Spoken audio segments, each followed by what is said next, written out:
ಕೃಷ್ಣ, ನಿನ್ನ ಗಂಭೀರಕ್ಕೆ ಭಯಪಡದಕ್ಕೆ ಎಲ್ಲಿರುವುದು ಗೋಪಾಲಕರಲ್ಲ, ನನ್ನ ಪ್ರಚಂಡ ಸಮರ ಬೇರುಂಡ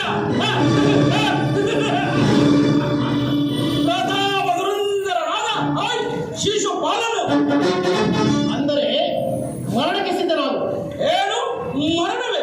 ಅದು ನನಗೆ ನಿನ್ನಿಂದ ಜರಾಸಂಧನ ಪ್ರತಾಪಕ್ಕೆ ಸೋತು ಓಡಿ ಹೋಗಿ ತಲೆ ಮರೆಸಿಕೊಂಡು ಪೌರುಷಹೀನನಾದ ನೀನು ನನ್ನನ್ನು ಸಮ್ಮತಿಸಬಲ್ಲೆಯ?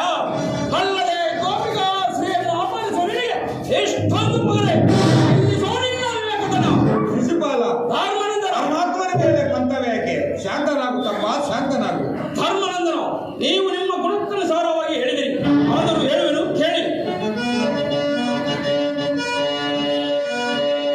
ತಂದೆ ತಾಯಿಗಳು ನನಗೆ ಕೊಡಲು ಅಪೇಕ್ಷಿಸಿದ ರುಕ್ಮಿಣಿಯು ವಿವಾಹವು ಅಪಹರಿಸಿದಂತ ಅಗಮನಿವನು.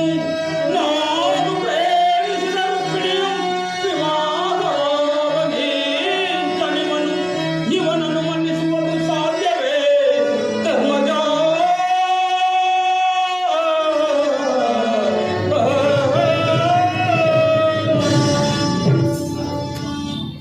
ಶಿಶುಪಾಲ, ಕೃಷ್ಣ, ಅಪ್ರತಿಷ್ಠ ವಾಕ್ಯಗಳನ್ನು ನುಡಿಯಬೇಡ. ನೀನು ರುಕ್ಮಿಣಿಯನ್ನು ಉರಿಸಿರಬಹುದು, ಆದರೆ ರುಕ್ಮಿಣಿ ನಿನ್ನನ್ನು ಉರಿಸಲಿಲ್ಲ, ಗುಣವೂ ಆಗಲಿಲ್ಲ. ನಾನು ರುಕ್ಮಿಣಿಗೆ ಮಹೇಶ್ವರ.